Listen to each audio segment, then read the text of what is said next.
What truly makes a house a home? Often the answer isn't found in the latest trends, but in something much deeper and more personal, our memories. Today, we're redefining the concept of retro and how to use it to create spaces that are more than beautiful. They also tell a unique story.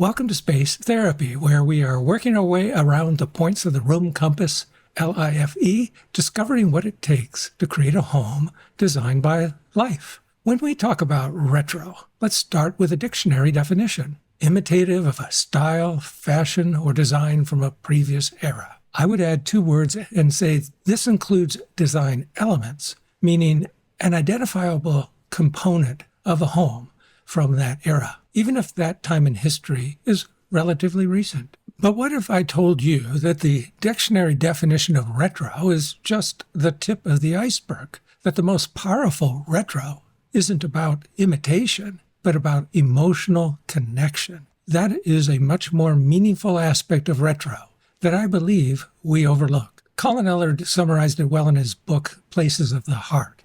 He says that the seen and remembered of our lives is what influences us to feel connected to a home. In Ellard's mind, that means an inspiring design will connect the present to the shapes, colors, patterns, and textures of our place memories. That's what truly retro design should be. Designing a home that inspires us because it touches the fondest memories of the places we have seen and remembered. Childhood memories are the most powerful influencers.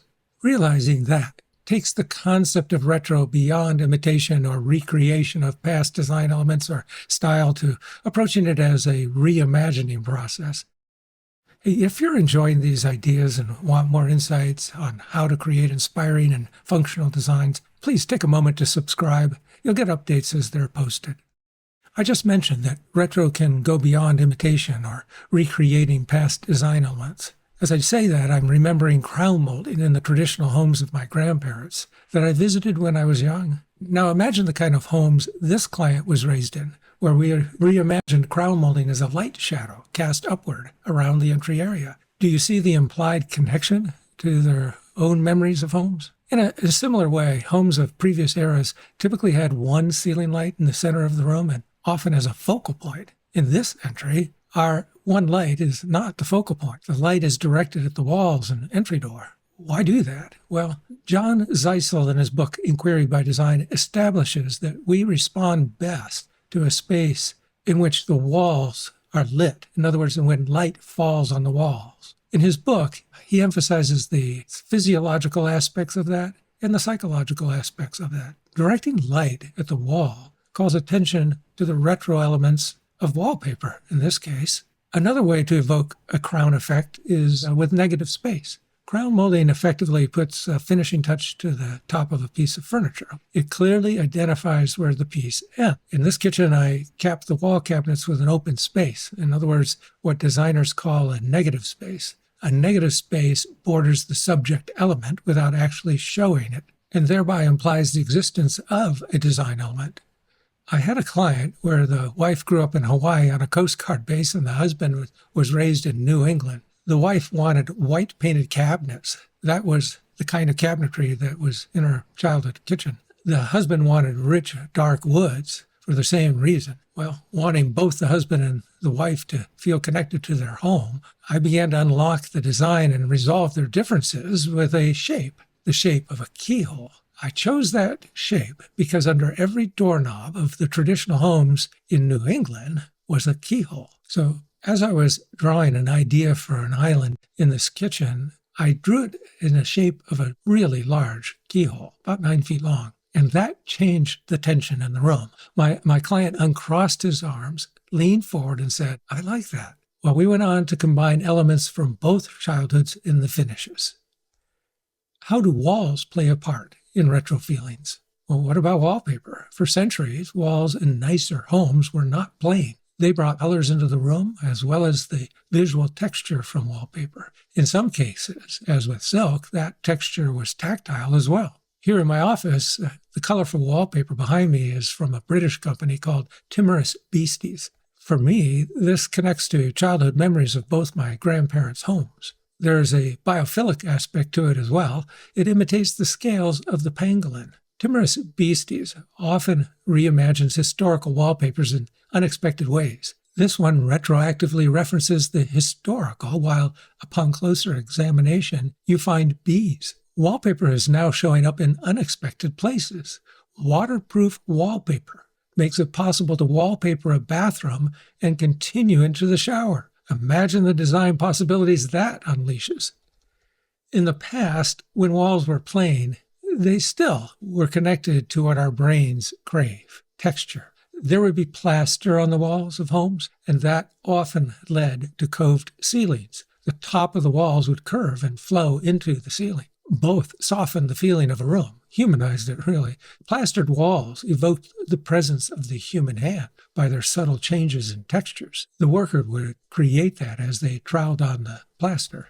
In this powder room, I again used Venetian plaster to add drama. The vanity references a palms-up hand holding the sink.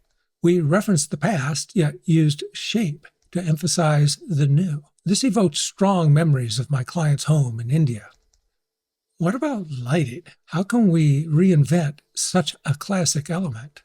This same powder room features lighting in an unexpected way. Note the triangular transom window above the door. Imagine the anticipation that creates about what you're going to find inside the room behind the door. Lighting historically had a decorative aspect as well. With the emergence of LEDs, chandeliers are now being reimagined in ways we never thought possible. Here, Michael McHale out of New York drapes Swarovski crystals over common galvanized pipes to reference the past. A retro touch of the unexpected. I have this type of chandelier above our grand piano in my home and in our master closet. These chandeliers are, for me, a retro connection to both my grandparents' homes. And what about the importance of transitions in our homes? What if the transition between walls and floors evoked powerful memory? An amazing difference can be made when that transition is emphasized in some way to anchor a room. This slide shows you a reimagined approach to the importance of baseboards or skirtboards. The theatrical lighting evoked childhood memories of movie theaters for my client. Moldings are often used at the transition between walls and floors. This also references what we see in nature and what captures our attention at transitions. We notice them: the rubble at the foot of a cliff, the froth at the edge of a wave, the transition between water and land, and, in other words, a beach. Forests transition to snow-capped peaks. Notice in this home how the deep red moldings frame the doorways and reside comfortably between floor and walls. The red color becomes part of the gradient that transitions the eye from the darker floor to the lighter walls. All these design elements are related to my client's place history. In kitchen design, I pay attention to all 4 transition points on the vertical plane: the toe kick, the counter, the beginning of the backsplash, and where the cabinets meet the ceiling. You can see that in this kitchen. Here I wrap the metal counter up the wall just enough to be a ledge for the red liner bar. I hope you're seeing that transitions can trigger retro moments for us. In this kitchen, I changed the transition between the cabinets and the counters with a stainless steel band.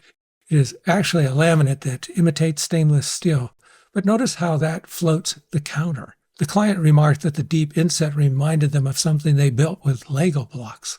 A retro moment. Another example: furniture we have seen and remembered can influence what inspires us. Furniture holds strong memories for us. In this kitchen, I shaped the end of the peninsula to resemble a potting bench in a greenhouse. This connected to my client's memories and her affinity for gardening.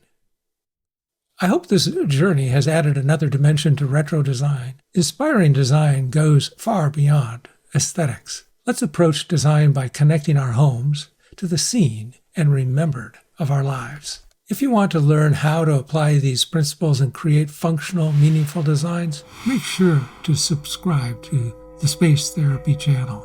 And thanks for watching. See you next time.